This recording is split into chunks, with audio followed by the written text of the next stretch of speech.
بسم اللہ الرحمن الرحیم الحمدللہ رب العالمین والصلاة والسلام علی سید الانبیاء والمرسلین۔ قرآن پاک تفسیر نعیمی پارہ اول سورہ الفاتحہ۔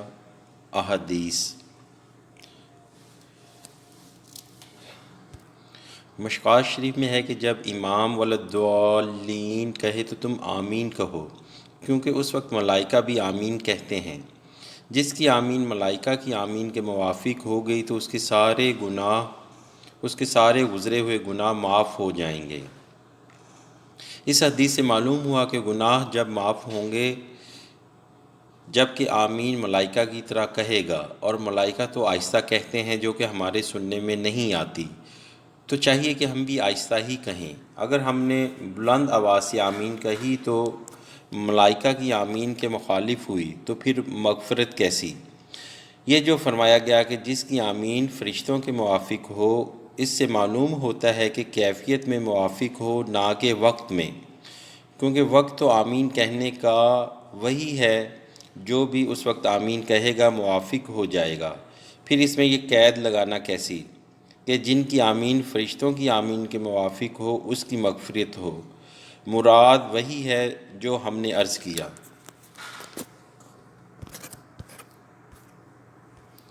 حضرت وائل ابن حجر رضی اللہ تعالیٰ عنہ سے مروی ہے کہ انہوں نے حضور صلی اللہ علیہ وآلہ وسلم کے ساتھ نماز پڑھی۔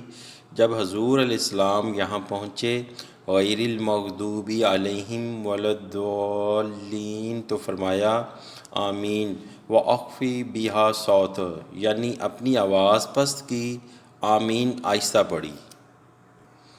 امام محمد رحمۃ اللہ علیہ نے آثار میں اور عبدالرزاق نے اپنے مسند میں امام اعظم ابو حنیفہ رضی اللہ تعالیٰ عنہ سے روایت کیا کہ حضرت ابراہیم فرماتے ہیں کہ 4 چیزوں کو امام آہستہ کہے: اعوذ باللہ، بسم اللہ، سبحانک اللہم، آمین۔ طبرانی نے تہذیب میں اور طحاوی نے اور ابن جریر نے اور ابو حفص ابن شاہدین نے حضرت ابو وائل رضی اللہ تعالیٰ عنہ سے روایت کی کہ حضرت علی اور عمر رضی اللہ تعالیٰ عنہما نے نہ تو بسم اللہ بلند آواز سے پڑھتے تھے اور نہ آمین۔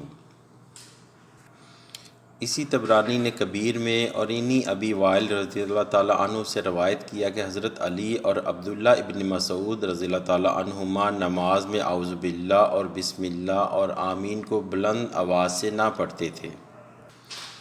عینی شرح ہدایہ نے حضرت ابو معمر رضی اللہ تعالیٰ عنہ سے روایت کی کہ سیدنا عمر ابن خطاب رضی اللہ تعالیٰ عنہ فرماتے ہیں امام 4 چیزیں آہستہ کہے: اعوذ باللہ، بسم اللہ، آمین، ربنا لک الحمد۔ یہی روایت منتخب کنز الاعمال میں اور ابراہیم نقعی سے ہے۔ ابو داؤد، ترمذی اور ابن ابی شیبہ نے وائل ابن حجر رضی اللہ تعالیٰ عنہ سے روایت کی، فرماتے ہیں کہ میں نے حضور نبی کریم صلی اللہ علیہ وآلہ وسلم کو سنا، آپ نے پڑھا غیر المغضوب علیہم وللضالین اور آمین کہا، اپنی آواز کو اس میں پست کیا۔ بہقی نے انہی ابی وائل رضی اللہ تعالیٰ عنہ سے روایت کیا کہ سیدنا عبداللہ فرماتے ہیں کہ امام 4 چیزوں کو آہستہ کہے: بسم اللہ، آمین، ربنا لک الحمد اور اعوذ باللہ۔ دارمی اور بہقی نے سیدنا ابو ہریرہ رضی اللہ تعالیٰ عنہ سے روایت کی کہ جب قاری کہتا ہے وللضالین تو آسمان کے فرشتے بھی آمین فرماتے ہیں۔ جس کی آمین ان کی آمین کے موافق ہوگی تو اس کی مغفرت ہو جائے گی۔ عقلی دلیل: آمین کے علاوہ جس قدر نماز میں دعائیں ہیں، یعنی دعائے قنوت، دعائے معصورہ وغیرہ، تمام آہستہ ہی پڑھی جاتی ہیں، چونکہ آمین بھی ایک دعا ہے، چاہیے کہ یہ بھی آہستہ پڑھی جائے۔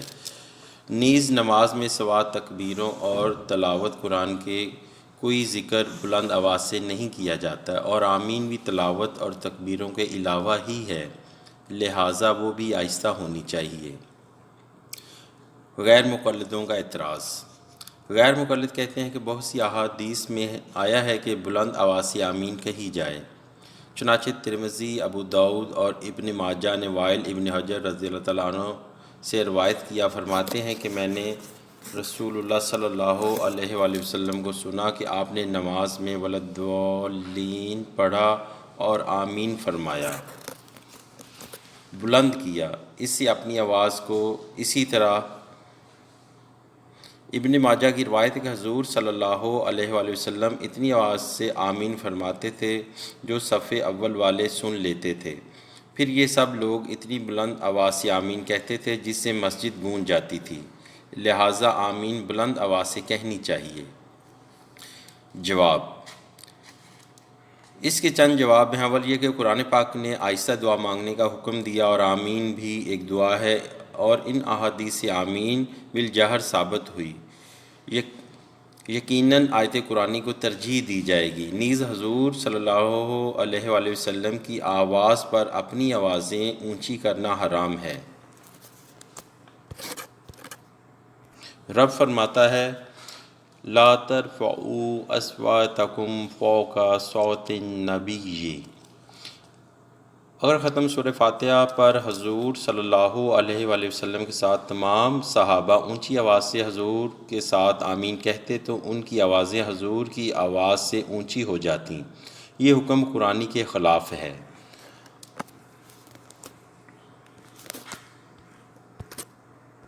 دوسرے یہ کہ جب احادیث کی تحقیق کی جاتی ہے تو بلند آواز کی حدیثوں میں صرف سیدنا وائل رضی اللہ تعالیٰ عنہ کی روایت صحیح ہے، جس میں مدّا بہا صوتہ، اور اس کا ترجمہ یہ نہیں کہ بلند آواز سے آمین فرمائی، بلکہ اس کے معنی یہ ہیں کہ آواز کھینچ کر آمین کہا، یعنی آمین کے الف اور میم کو مد کے ساتھ کھینچ کر پڑھا۔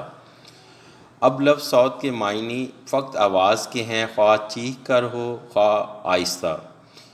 پھر جب کہ انہی حضرت وائل رضی اللہ تعالیٰ عنہ کی روایت میں صراحتاً آ چکا ہے کہ حضور علیہ السلام نے آمین آہستہ فرمائی، تو یقیناً اس روایت میں بھی صوت سے مراد آہستہ آواز ہوگی، تاکہ دونوں روایتیں مطابق ہو جائیں۔ تیسری یہ کہ جن روایتوں میں جہر کے ساتھ الفاظ موجود ہیں، اولاً تو اسناد کے لحاظ سے وہ صحیح نہیں، علاوہ ازیں ان روایات کرنے والوں نے مدّا بہا صوتہ کا ترجمہ جہر فرما کر روایت بے معنی کر دی ہے۔ ابن ماجہ کی روایت اس لیے بھی قرین قیاس نہیں کہ اس میں ہے کہ آمین کی آواز مسجد گونج جاتی تھی، اور ظاہر ہے کہ کچی اور چھپر والی مسجد میں گونج پیدا نہیں ہو سکتی۔ گونج تو ڈاٹ والی پختہ عمارت میں پیدا ہوتی ہے، اور مسجد نبوی شریف اس وقت کچی تھی، چھت میں چھپر تھا۔ اس کی تحقیق حاشیہ بخاری نعیم الباری میں دیکھیں۔ چوتھے یہ کہ جب حدیثوں میں تعارض ہو تو قیاس کے ذریعے سے بعض حدیثوں کو ترجیح دے دی جاتی ہے، تو آہستہ آمین کہنے کی حدیثیں قیاس کے مطابق ہیں، اور بلند آواز سے آمین کہنے کی حدیثیں قیاس کے خلاف، جیسا کہ پہلے بیان کر چکے، لہٰذا آمین آہستہ ہی کہنا چاہیے۔ پانچویں یہ کہ آہستہ آمین والی حدیثوں کی قرآن پاک تائید فرما رہا ہے، لہٰذا وہی زیادہ قابل عمل ہے۔ چھٹے یہ کہ یہ کہا جا سکتا ہے کہ بلند آواز سے آمین کہنے کی روایتیں منسوخ ہیں اور آہستہ والی ناسخ، لہٰذا آہستہ آمین کہنا ہی قابل عمل ہے۔ الصلاۃ والسلام علیک یا سیدی یا رسول اللہ وعلی آلک و صحابک یا سیدی یا حبیب اللہ۔ الصلاۃ والسلام علیک یا سیدی یا نبی اللہ وعلی آلک و صحابک یا سیدی یا نور اللہ۔